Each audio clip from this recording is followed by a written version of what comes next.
or it will end up in the menstruation. That is the fate of the endometrium. How the flow is generated, and that is because of the estrogen progesterone withdrawal due to luteolysis, and that is resulting because of the enzymatic autodigestion of the non-gestational. Mohini, I am getting disturbed by these notifications. Actually, they are coming. Sir, so sorry. What I will do is I will remove you from co-host and I or just Yeah. co-host permission. Yes. Now you won't get those notifications, sir. Okay. Okay. Thank you. Okay. This enzymatic autodigestion of this non-gestational hormonally primed endometrium, which is then discharges menstrual flow. So this all of you know. The vascular endothelium plays a big role. That is how there is a synthetic activity in the form of various paracrine factors, angiogenic factors, vasoactive factors, hemostatic factors, and there are modulation of the vasoactivity, hemostasis, thrombolysis, angiogenesis, like that. In our generation, these genetic and receptor mechanisms were not understood or not in the textbooks, but now every physiology is so much in detail that it is regulated by genes, and how the receptor pathway goes and how it is actually at cellular level it takes place.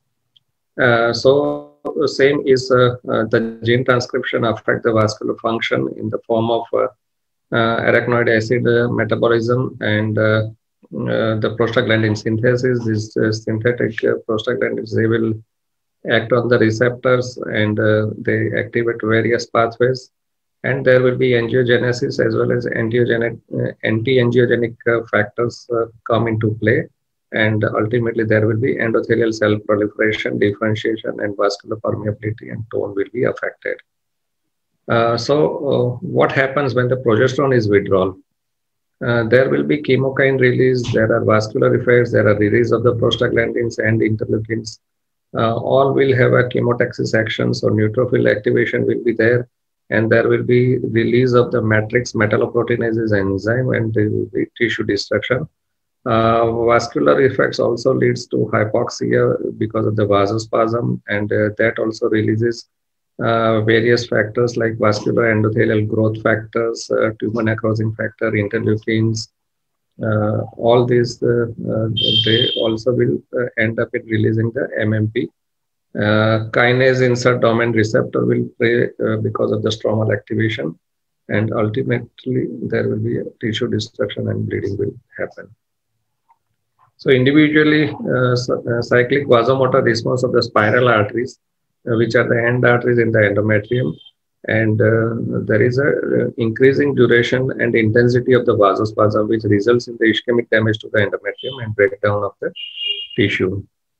During the periods of relaxation of the vasospasm, there will be extravasation of the blood through the damaged vessels, and there is a cleaving of the endometrium because of this blood from the stratum basalis and spongiosum. So progesterone withdrawal induces the release of the various metalloproteinases from the endometrial cells, which results in the breakdown of the cell membrane and extracellular matrix. And endometrial tissue and this extravasated blood are shed as a menstrual flow. That is the normal menstrual flow. So how that flow is controlled again, how the bleeding stops. So same vasospasm which is causing the menstruation, it will also control the bleeding. Platelet plug also will control the bleeding. Thrombin generation in the basal endometrium and reepithelization. So these are the various mechanisms which controls the hemostasis after finishing the menstruation. But point to be noted is myometrial contractions do not play a part in controlling the menstrual blood flow loss as it is seen in the postpartum control of the bleeding. Menstrual blood is not discharged as clots normally because the endometrium produces the lysine plasmin, which disintegrates any clot that have been formed. But when menstrual loss is excessive, the flow of blood is too great for the amount of the lysine that is available. So ultimately there will be passage of clots. So whenever patient complains of a passage of clots, it is a excessive menstruation than the normal flow.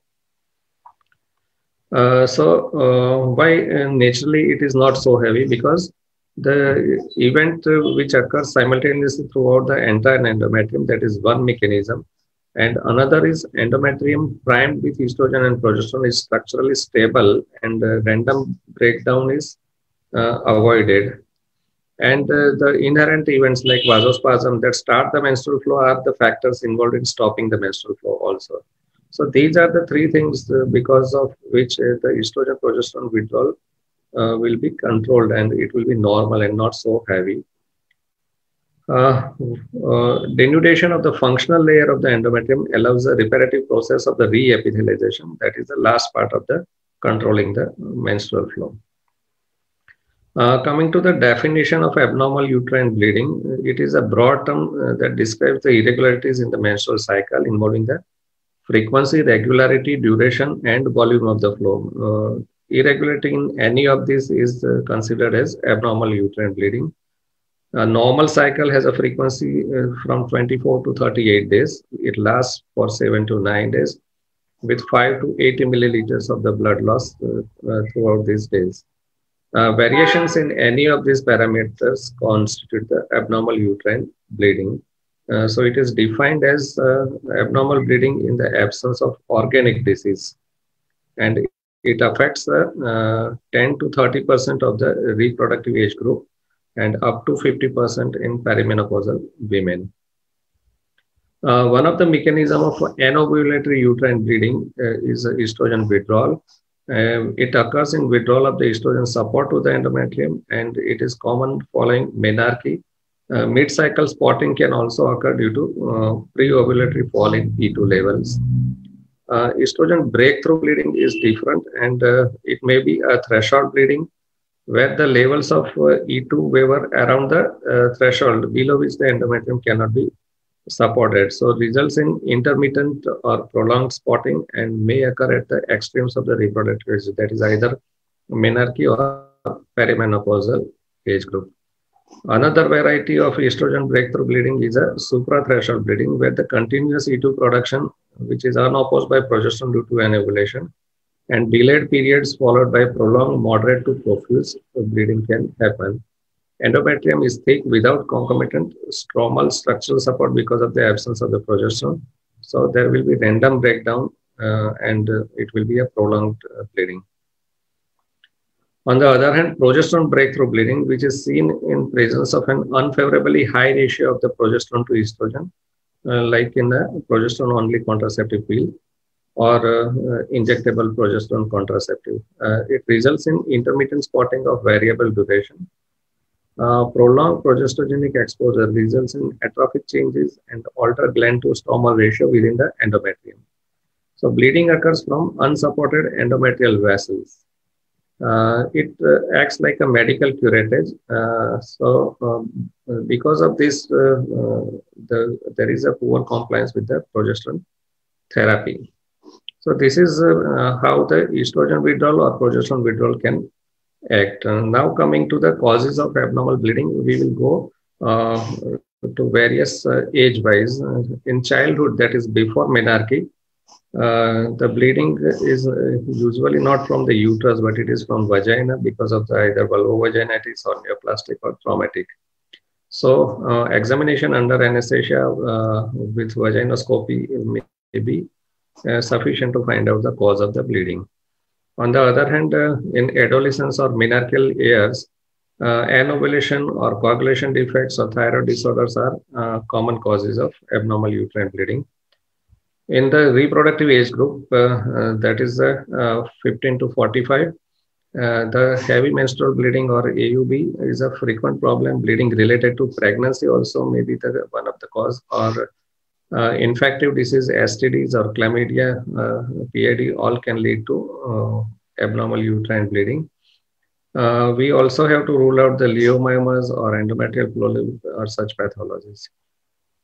So these are the common diseases of the reproductive age group. In perimenopause, anovulatory bleeding is common because slowly the function is going to fade up. On the other hand, benign and malignant neoplasms are on the rise in perimenopausal group. Well, after menopause, there is an atrophy of the endometrium in vagina. There may be endometrial hyperplasia or cervical neoplasm may be the cause of the bleeding per vagina. So these was age-wise list of the various causes. But FIGO has come up with a classification system which is popularly known as palm coin system of classification of the abnormal uterine bleeding causes. And here it is. Palm means it is the palm of our hand, and coin is a coin. The mnemonic says that palm P stands for polyp, A for adenomyosis, L for leiomyoma, and M for malignancy and hyperplasia. So these are the various organic causes which may lead to abnormal uterine bleeding.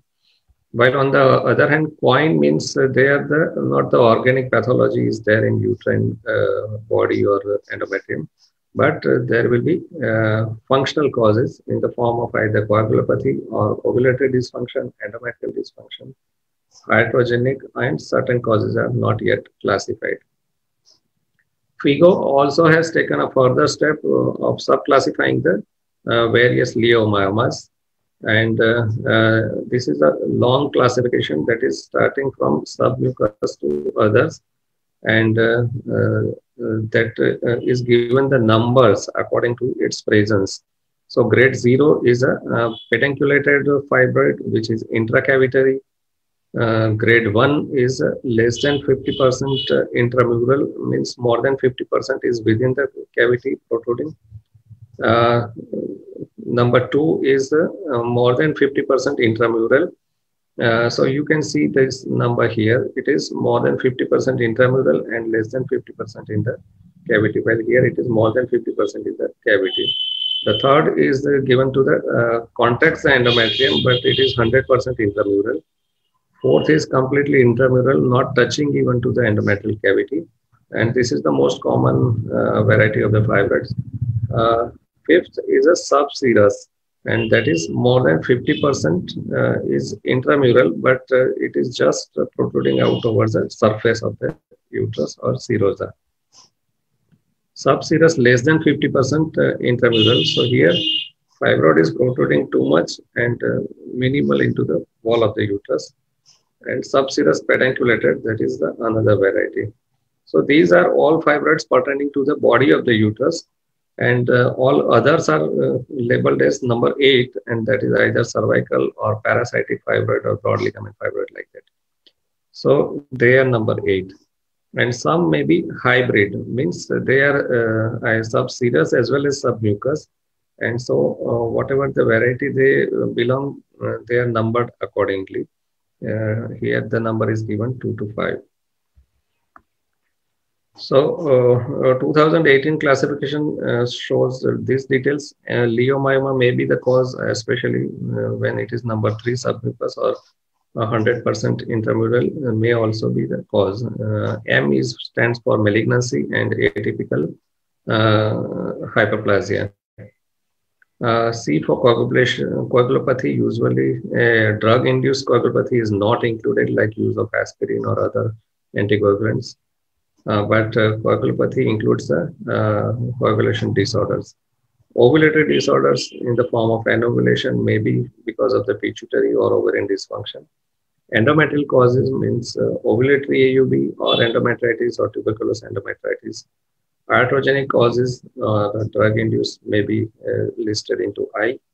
And N stands for not otherwise classified, that is AV malformation, that is arteriovenous malformation, or lower segment isthmocele may be the cause for abnormal uterine bleeding. So this is how the palm coin classification goes.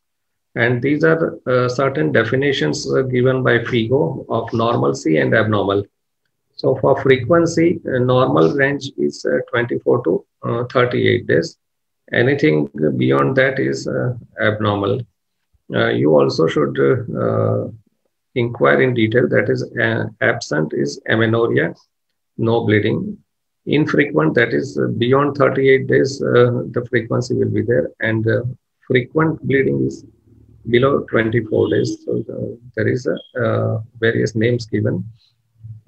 This gray color shows the abnormal. In duration, normalcy is less than 8 days or equal to 8 days, but prolonged duration will be considered if it is more than 8 days. Regularity means normal or regular, so it will be between 7 to 9 days. Irregular means shortest to longest cycle variation is more than 8 to 10 days. Then flow volume, it may be determined by the patient, whether it is light, normal, or heavy. We can have various questionnaire with the help of pictorial charts, and we can decide the flow volume. That we will discuss. Intermenstrual bleeding, none is the normalcy, but random intermenstrual bleeding between the regular cyclical bleeding is maybe random or maybe predictable or cyclical, and it may be in the early, mid, or late cycle. Anything can happen, but it will be regular or cyclic. Another is unscheduled bleeding on combination fleas. Normally, it is not included, not applicable, because it is not considered as normal, and none on gonadal steroid medications. No bleeding should be there whenever you are taking the medication. But if the bleeding is present, it is abnormal. Another classification given by FIGO is of adenomyosis. Previous discussion was about fibroid. Now we will discuss the adenomyosis. This may not be considered as classification, but these are the various ultrasound pictures of the adenomyosis, and these include the asymmetrical myometrial thickening. That is, thickening of the posterior wall here is too much compared to the normal entry wall. Again, there will be hyperechoic islands in the wall of the uterus. Third one is a myometrial cyst. Sorry, these are the myometrial cysts, and these are the hyperechoic islands. This is called as sunray appearance or fan-shaped shadowing in the adenomyosis or in the myometrium. Then echogenic subendometrial lines, which may be extending from the endometrium into the myometrium. Then there will be translesional vascularity, means presence of such a cyst, plus there will be increased vascularity. Then again there will be irregular junction zone or absence of the penetration of the junction zone or interruption of the junctional zone. So these are the various appearances of adenomyosis, and adenomyosis can be one of the leading cause of the abnormal uterine bleeding. Sorry. So abnormal uterine bleeding not due to organic disease of the genital tract, that is called as AUB-O, and it is always a diagnosis of exclusion. Previously, it was termed as dysfunctional uterine bleeding or DUB.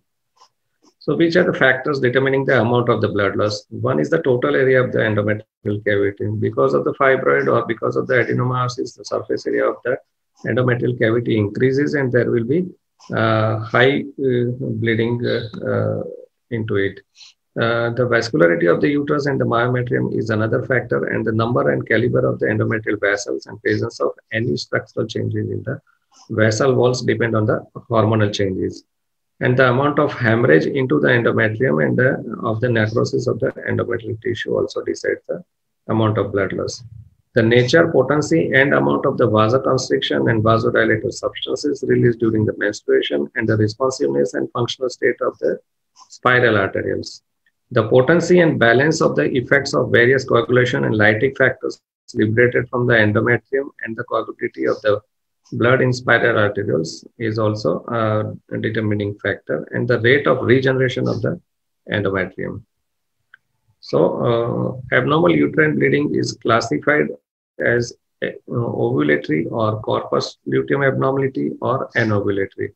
Ovulatory usually occurs around puberty. The corpus luteum abnormality is a feature of reproductive age group people, and anovulatory usually occurs during the perimenopausal age.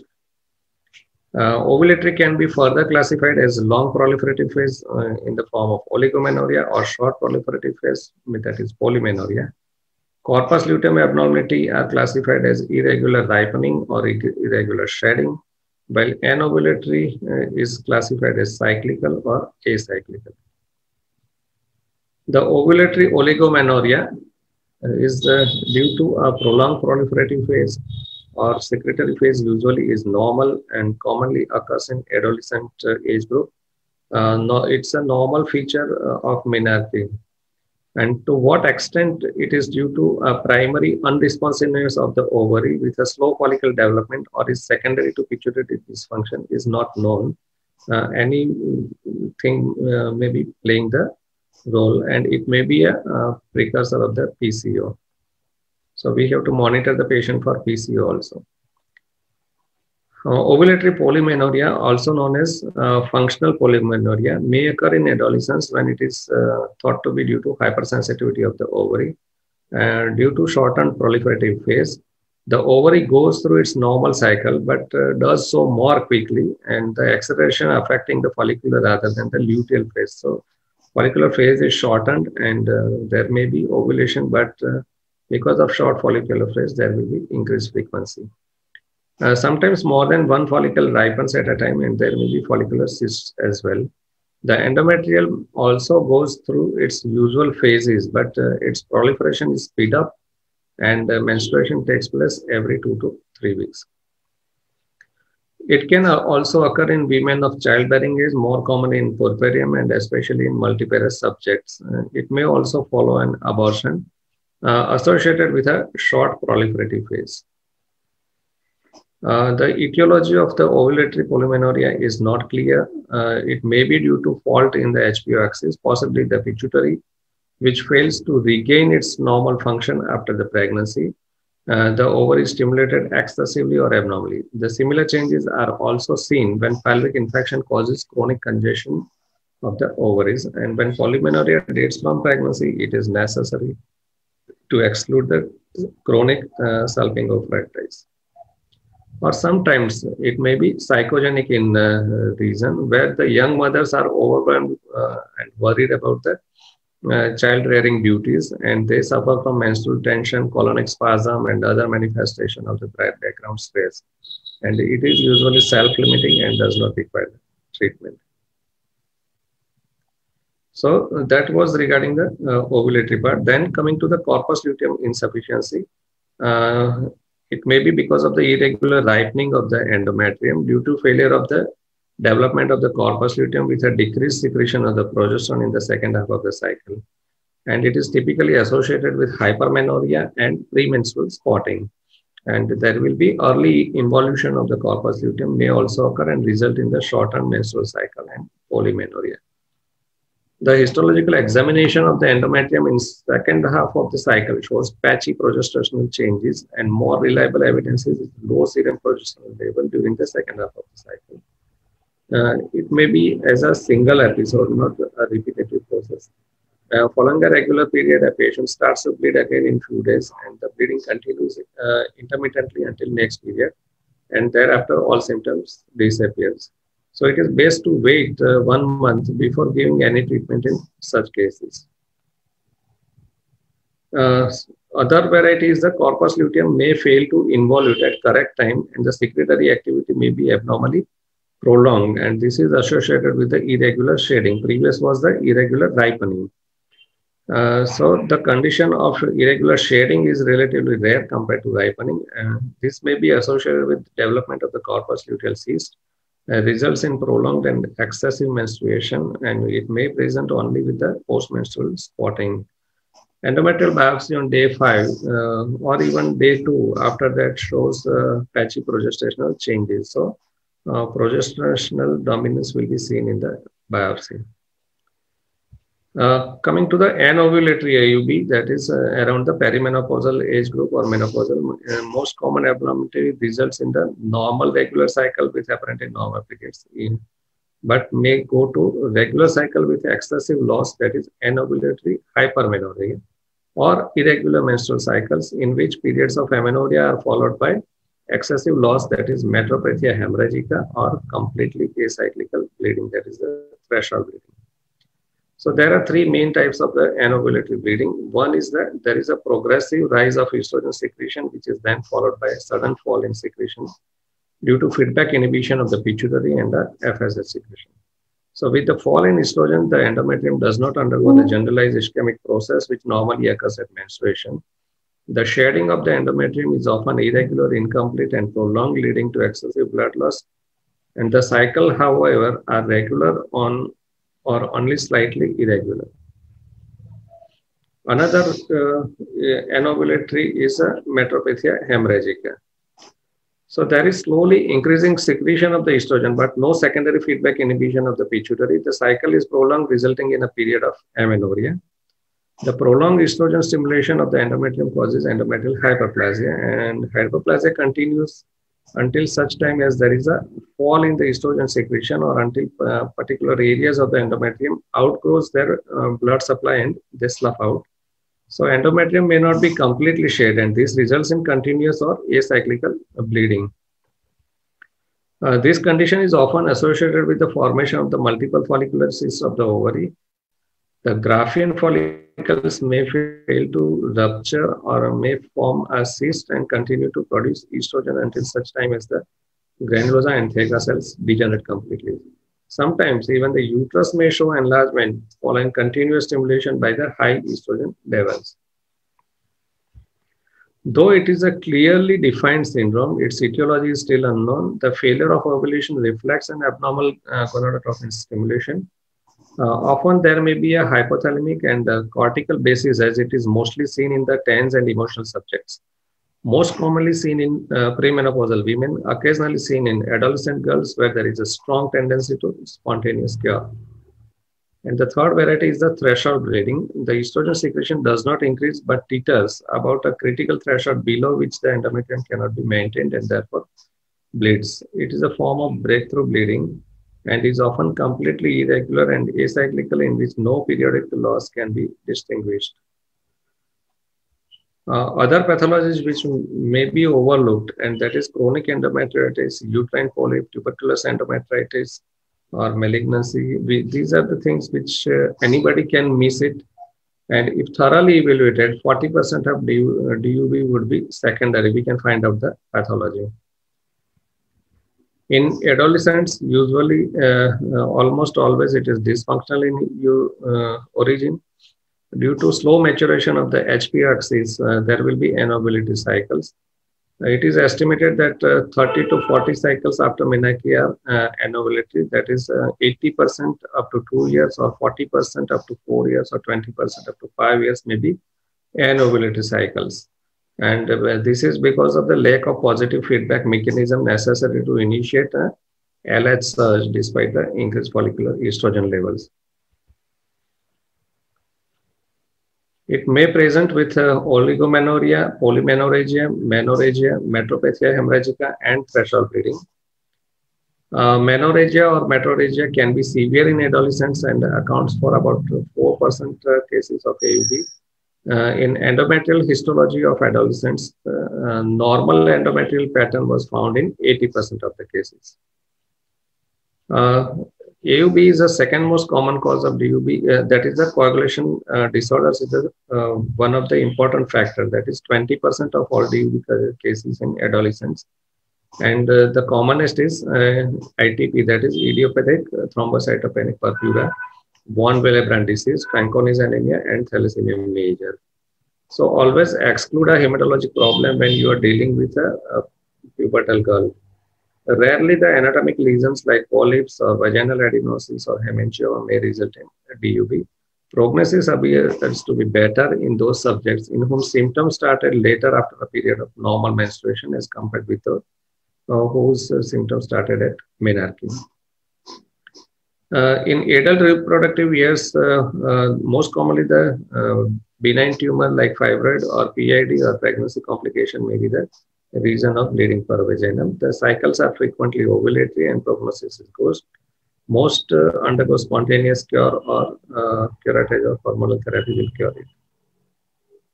In the perimenopausal group, organic disease or carcinomas are more likely. Essential to exclude the carcinoma in all cases. Alteration in HPA axis function prior to menopause is the culprit. 50% cases are associated with the endometrial hyperplasia.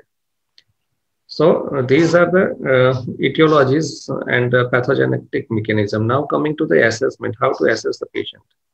So one is the patient perception. Patient will tell you that it is excessively bleeding. Then HB concentration will give you the clue that yes, she is losing a lot of blood. Number of pads or tampons used, more than one pad every 3 hourly, maybe the heavy menstrual loss. And pictorial blood assessment chart can be used. Here is one of the chart can be used. Whether she is using a pad or tampons. If it is lightly soaked, like in the first figure, that is considered as a +1 point for this.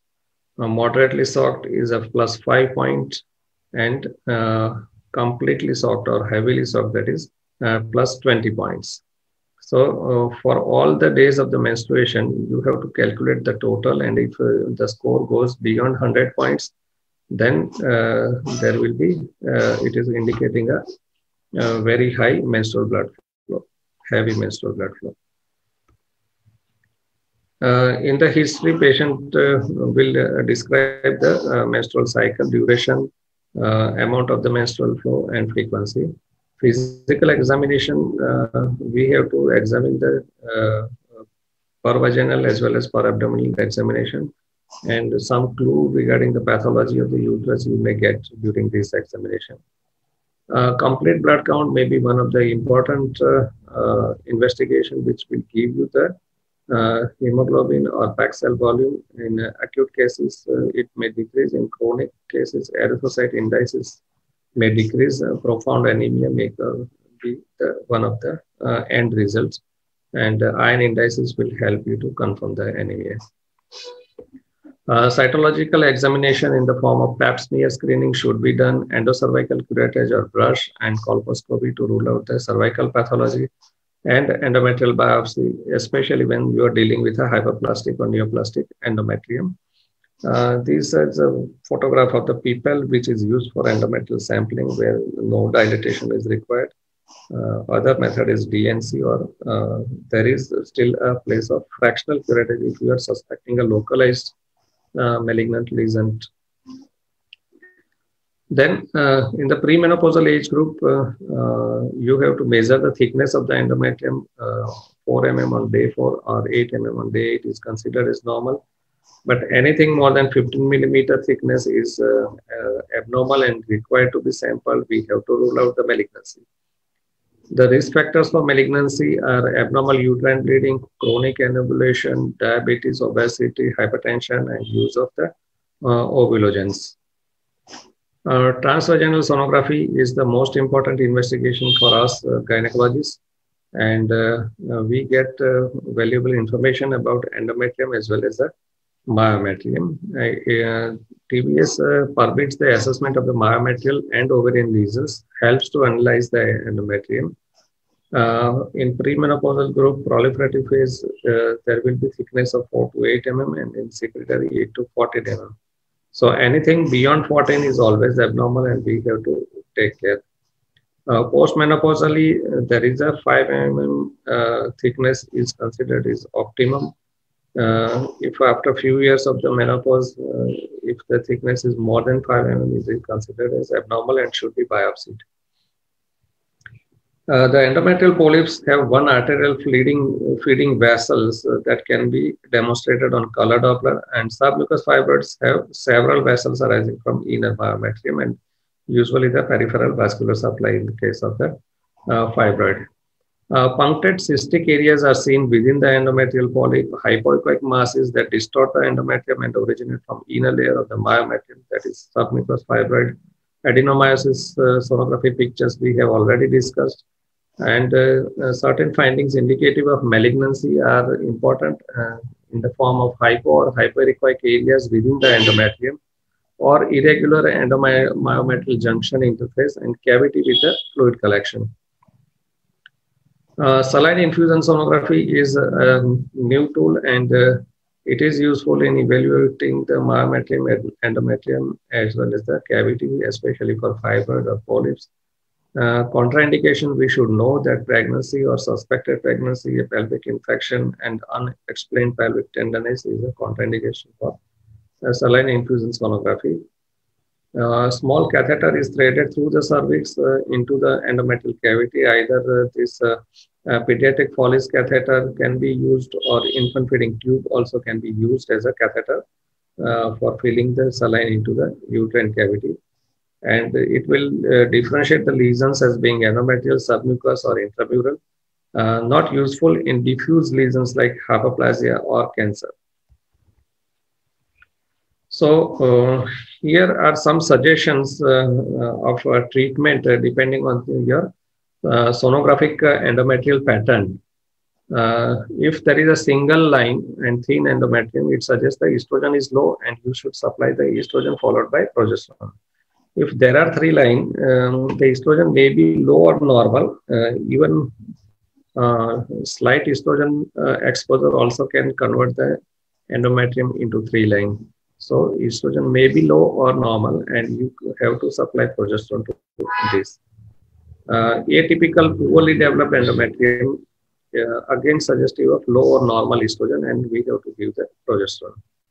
If the endometrium is hyperechoic, the estrogen and progesterone both may be normal, and hyperechogenicity may suggest changes of secretory phase.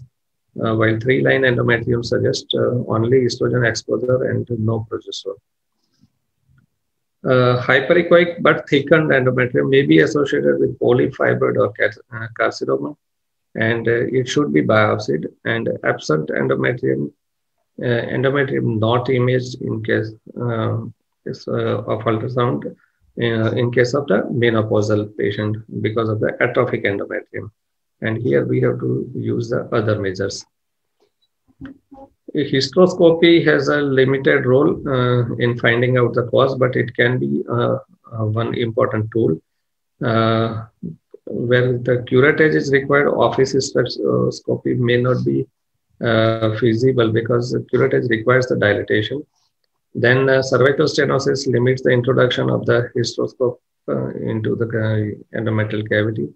Heavy bleeding limits the proper examination, and very rarely perforation and infection is seen. Treatment of individual lesions can be summarized here, and that is hysteroscopic surgical removal in case of the polyp. Adenomyosis, we can try various methods like levonorgestrel intrauterine device, or GnRH agonist, or OCPs or fibroids, and sometimes even NSAID and progestins. In case of leiomyoma, all more than 5 centimeters, they have to be removed irrespective of the location.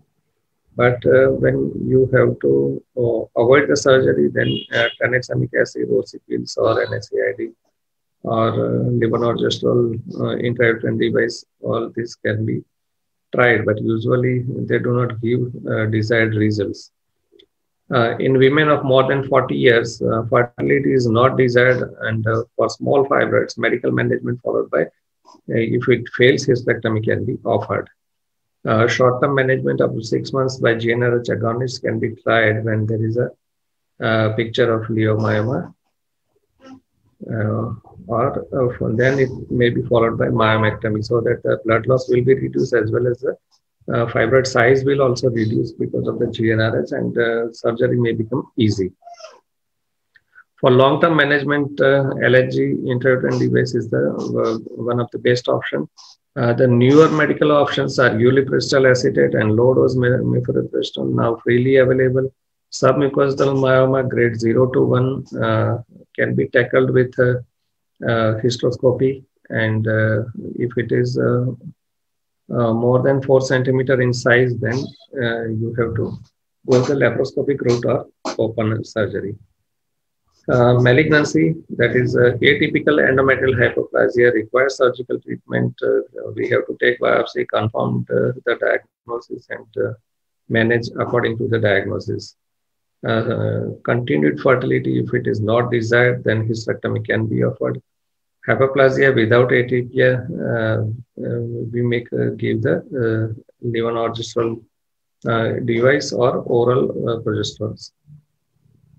So this is in a nutshell what are the management options available in the form of medical treatment. They are either hormones in the form of estrogen or progesterone or combination or GnRH analogs. While antifibrinolytics like tranexamic are widely used in controlling the bleeding, NSAIDs can also be used in the form of mefenic acid or naproxen. Progesterone receptor modulator, uripristal acetate is a new upcoming thing. And according to the FIGO classification point, people can be suggested the treatment options like levonorgestrel, IUCD, or tranexamic acid, NSAID, followed by OCPs or cyclical oral progestins. Medical or surgical treatment failed or contraindicated, we may use GnRH with add-back hormone therapy. When steroidal and other options are unsuitable, or meloxicam can be used. Consider the LNG intrauterine device as the first treatment for AUB in women. That is the 2018 NICE guideline recommendation. And if a woman with heavy menstrual blood declines an LNG IUIs or it is not suitable, consider the pharmacological treatment in the either hormonal or non-hormonal. Non-hormonal includes tranexamic and NSAID, usually mefenamic, and hormonal is the combined hormonal contraception or cyclic oral progesterone. NSAID are not very effective in controlling the bleeding, but still it can be added into our armamentarium to fight against the abnormal uterine bleeding. And ideal NSAID would be a selective inhibitor of the vasodilating prostaglandins, permitting the vasoconstrictor prostaglandins to inhibit the excessive menstrual blood loss. Antifibrinolytic tranexamic acid is the commonest which is used. It acts by inhibiting the plasminogen activator and reduce the accelerated fibrinolytic activity found in menorrhagic women. And it is started or given during the menstrual period and mainly used for ovulatory AUB and IUCD related AUB, and reduces the menstrual loss by almost 50%. Many women may remain on menorrhagic and may not have non-compliant due to daily dosing, and large doses are required, which may lead to various side effects. Ethamsilate acts by inhibiting the capillary fragility by reducing the rate of breakdown of the mucopolysaccharide. Again, it can be given 500 milligram QDS for 5 days when you are anticipating the menstruation start at least 5 days before and continue 10 days after the period. And it leads to up to 20 to 30% reduction in the menstrual blood. So that is non-hormonal treatment. Now coming to the hormones, progesterone is the commonest hormone which we use to control the abnormal uterine bleeding, and it is useful for irregular ripening cases and for anovulatory AUB, that is the metropathia hemorrhagica. It induces the medical cleavage, but is less effective if used for ovulatory AUB. Both norethistron and medroxyprogesterone acetate were found to be equally effective in ovulatory AUB. However, arresting hemorrhage, norethistron is more effective as it is having an androgenic effect also. With progesterone, the lipid profiles have to be checked frequently. For accepted regime to give 19-node testosterone derivative 20 to 30 milligram per day for 3 to 4 days in divided doses is given until the bleeding stops. Then stop the drug. There will be a withdrawal bleed, and after the withdrawal bleed, you can start the cyclical progesterone therapy or OCT. Cyclical progesterone therapy can be started from day 5 to 25th day, just like a normal cycle. There will be it can be given in the anovulatory bleeding as well as for endometrial hyperplasia patient, and it also can be used with estrogens for ovulatory polymenorrhea and menorrhagia with a view to prolong the secretory phase. The results are usually unsatisfactory. Norethindrone or norethindrone or medroxy in dose of 10 milligram given for 10 to 12 days in the luteal phase indicated in irregular cycling loading to premenstrual spotting and metopathia hemorrhagica. It has an advantage of not suppressing the ovulation. It regularizes the menses in 50% of cases. Continuous systemic administration may be more effective than cyclical dosing in ovulatory menorrhagia, especially intramuscular. Depo-Provera injections have been used and also provide the contraception. Irregular bleeding in the initial period reduces the compliance. Levonorgestrel releasing IUD is a form of continuous local administration of the progesterone. It also provides effective contraception and contains 46 milligram levonorgestrel and releases at the rate of 20 microgram per day. So usually it lasts for 5 years. The blood loss was found to reduce by 86%, 91%, and 97% after 3, 6, and 12 months respectively. The side effects are intermenstrual spotting or bleeding may happen in some of the cases. So that is regarding the progestogens. Coming to estrogens used for heavy uterine bleeding when progestogens are not effective. Also used for estrogen breakthrough bleeding, that is low estrogen levels leading to intermittent vaginal bleeding. And on discontinuing the treatment, they produce an estrogen withdrawal bleeding, which is itself very prolonged and excessive. So always it should be followed by progestogens. Sometimes there is irregular bleeding in a patient on long-standing OC or on Depo-Provera. Irregular bleeding occur in the first half of the cycle, may be secondary to inadequate estrogen secretion, and result in an unstable atrophic endometrial lining. This can be treated by giving congenital conjugate equine estrogen 2.5 milligram daily for 7 days. Combination of these two hormones is considered to be very effective, especially in both the cases, ovulatory as well as anovulatory type of AUB. It leads to a mean decrease in blood loss by 40%, regulate the cycle, and provide the contraception. These are the added advantages. And it is cheap also. Triphasic appears to be physiologic and with a lesser dose, but some patients may not respond it properly and they may need the regular pills. These pills can also be used in large doses in acute severe bleeding. If contraception is desired, we can give OC pills or levonorgestrel IUCD, and those who desire fertility or who cannot tolerate OC pills, you can give tranexamic acid and NSAID. The other option, that is long cycle progesterone therapy or danazol or GnRH agonist. So whenever there is a cause of ovulation, we have to find out, like PCO or hypothyroidism or hyperprolactinemia, and we have to treat that cause. And if desires fertility, we can also add the ovulogens, either clomiphene, letrozole, or gonadotropins. If the fertility is not desired, then you can give cyclical progesterone or levonorgestrel. Other options are danazol or GnRH agonists, unlikely to respond to NSAID and antifibrinolytic, these anovulatory AUDs. Role of GnRH agonist, usually it should be restricted for short term because it has a menopause-like side effects, especially when the bone health is compromised. It is useful in the treatment of leiomyoma, which can reduce the size considerably before surgery, or myomectomy or hysterectomy, or even before the hypo procedure done under MRI guidance. It may be used prior to surgical intervention in women with fibroids or for those in surgery is not suitable or desirable. Studies have demonstrated excellent efficacy with an amenorrhea rate of up to 90% with agonist use. Danazol is not frequently used because of its androgenic and long-term lipid profiles side effects. OC is probably mediated through endometrial atrophy and suppresses the pituitary release and thus inhibiting the ovulation. And high doses of estrogen are associated with an increased risk of thromboembolism. So So that precaution has to be taken. And the most common side effects are, of course, the weight gain, abdominal discomfort, and mid-cycle bleed. No suitable in a patient desiring pregnancy.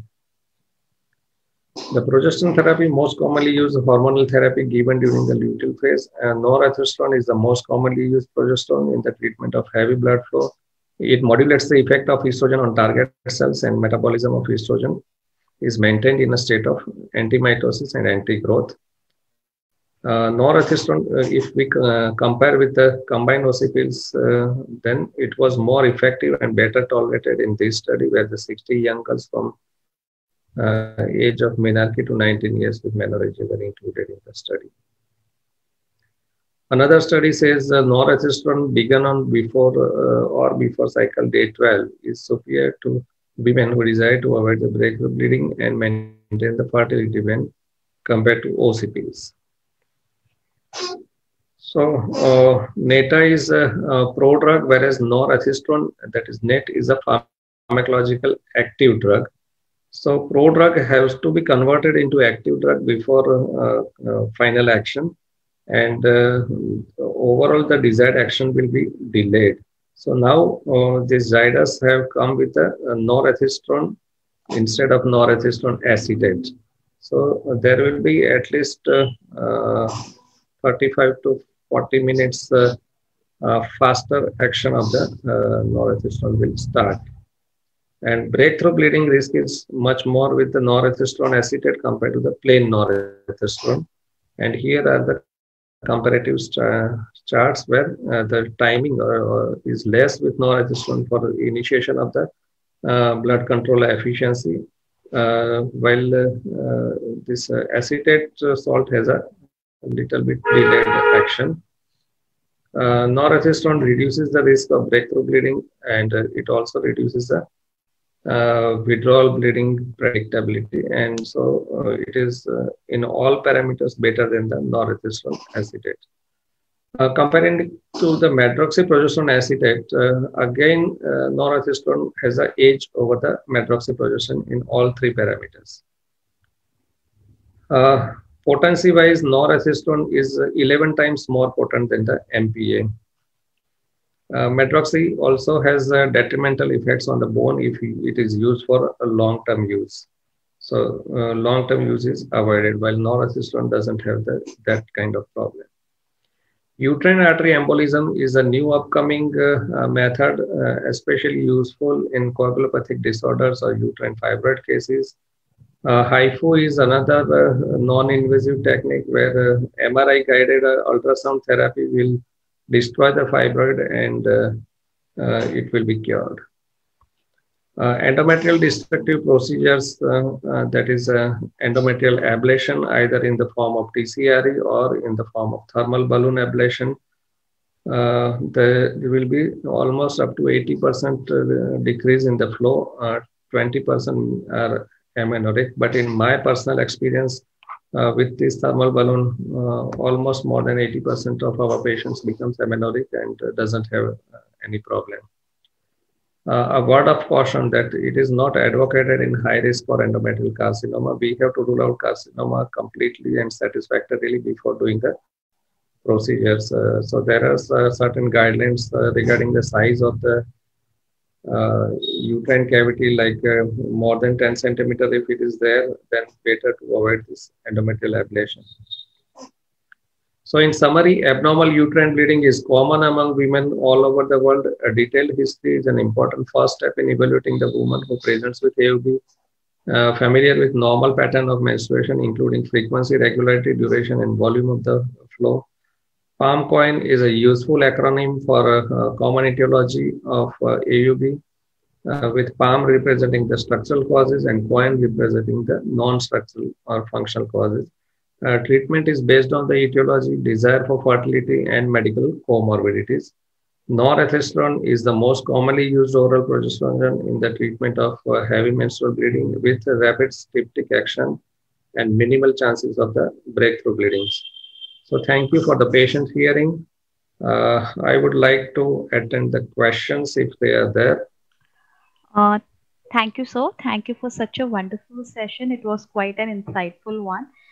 Currently, I cannot see any questions, sir, in the chat box. So, Okay. we can ask again, like if any doctors has any questions to ask to the sir. So, please kindly put into the chat box. Also, I have changed the setting that now the participants can unmute themselves. So if they want to ask the question directly, they can do so. So you can unmute yourself and ask the questions. Hello, doctor. This is from Dure. Yeah. Vandana Ginjore, madam. Very nice presentation. I just missed that slide. Which drug did you say? You start before the menstruation for 4 days and continue after the menses for 7 days in AUB? Exactly. I just missed that slide.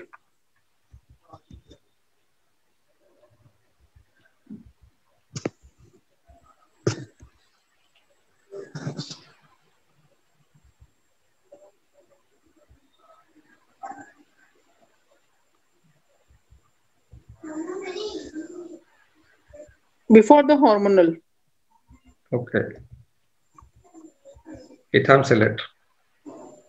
Okay. Family before the anticipated start. Okay. According to it, it helps. It's a placebo effect. Really helps in the management. No, it is this figure shows that it is 20 to 30% reduction in the menstrual blood loss. Okay. So what is the trade name given? Any idea? It is SEAL is one of the trade name which I am using. SEAL. SEAL. SYL. SYL. Okay. 500 milligrams. SYL. Yeah. 2 days. Okay. Thank you.